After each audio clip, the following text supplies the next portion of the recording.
Merhaba arkadaşlar, yepyeni haberlerle karşınızdayız.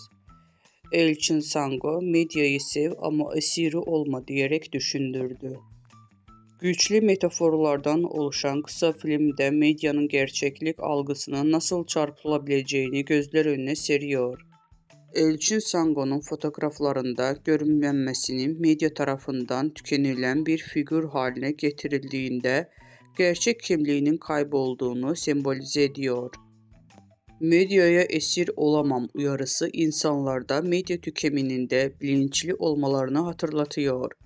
Bu kısa filmde Sango medyanın güçlü ve bireyleri üzerinde etkisini eleştirirken izleyiciler medya tüketiminde dikkatli ve bilinçli olmaları gerçeğini hatırlatıyor.